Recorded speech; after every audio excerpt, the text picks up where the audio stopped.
আমরা সবসময় এটা বলে থাকি যে ভালো কর্ম মানুষকে ভালো ফল দেয়, কিন্তু আবার দেখবেন কর্মটা কিন্তু আমাদের যদি কোনো লোক দেখানো ভালো কর্ম হয় তাহলে কি সেটার মধ্যে ভালো ফল পাওয়া যায়?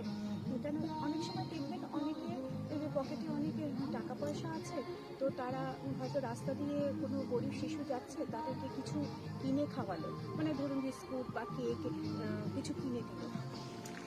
তখন সেটা তারা হচ্ছে ফটো তুলে ভিডিওগ্রাফি করে সেটাকে একদম অ্যাডভার্টাইজ করছে যে তারা খুব ভালো কাজ করছে, তারা পথ শিশুদেরকে কিছু দিচ্ছে।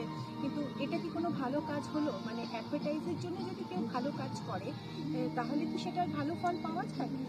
আমার মনে হয় যে না, সবসময় যে ভালো কাজটা মানে দেখানোর জন্য যে ভালো কাজটা করা হচ্ছে সেটার মধ্যে যে ভালো ফল থাকে তা কিন্তু নয়।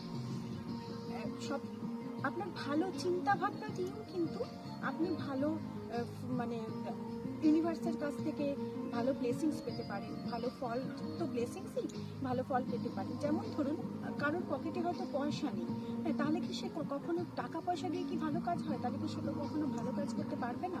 নিশ্চয়ই পারবে। ধরুন একটা আমার পকেটে কোনো পয়সা নেই, আমি রাস্তা দিয়ে যাচ্ছি, তখন দেখছি যে একটা পথ শিশু হচ্ছে বসে আছে, তার পরনে ভালো কাপড় নেই, পেটে খাবার নেই, তো আমি কিন্তু তাকে হয়তো টাকা পয়সা দিয়ে কিনে সাহায্য করতে পারছি না, কিন্তু আমি ভগবানের কাছে মনে মনে প্রার্থনা করতে পারি যে এই পথ শিশুটিকে তুমি দেখো এবং এই যেন পরনের কাপড় পেটের ভাতটা তুমি তার জুটিয়ে দিও। এই যে আমি মনে মনে ঈশ্বরের কাছে প্রার্থনা করলাম, এটা কিন্তু কেউ দেখতে পেল না, কেউ শুনতেও পেল না, এই প্রার্থনাটা শুধু আমার আর আমার ঈশ্বরের মাঝখানে থেকে গেল। তা আমার মনে হয় এই যে আমাদের যদি ইন্টেনশন খুব ভালো হয়, আমাদের ভাবনা চিন্তাগুলো ভেতরে যদি খুব ভালো হয়, তাতেও কিন্তু একটা ভালো ফল পাওয়া যায়। আর হ্যাঁ, কর্ম যদি আমি মন থেকে ভালো কাজ করতে পারি, জানতে অজান্তে, তার তো ফল পাবো।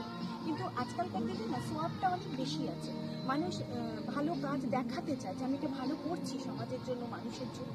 হ্যাঁ, আমার মনে হয় তার থেকে কোনো ভালো ফল পাওয়া যায় না। ভালো ইন্টেনশন, ভালো মানসিকতা, এগুলো যদি নিজের মধ্যে থাকে, একটা মানুষের সঙ্গে আপনার হয়তো মনোমালিন্য হয়ে গেছে, কিন্তু তার জন্য যদি আপনি মনে মনে মঙ্গল কামনা করেন ঈশ্বরের কাছে যে তার সব ভালো হোক, আমার সাথে তার ভালো সম্পর্ক না থাকলেও তার সব ভালো, তাতে মনে হয় সেটাও একটা মানে ভালো কাজ। হ্যাঁ, তো ইন্টেনশন সবচেয়ে বড় ব্যাপার। মনের ভেতরে, কেন মন তো মানুষ পড়তে পারে না, মানুষ দেখতে পারে না, মনকে একমাত্র পড়তে পারে, দেখতে পারে ঈশ্বর। তাহলে ইউনিভার্সের কাছ থেকে ব্লেসিং আর্ন করতে হলে আমাদের কিন্তু ইন্টেনশন খুব ক্লিয়ার রাখতে হবে, তাই না?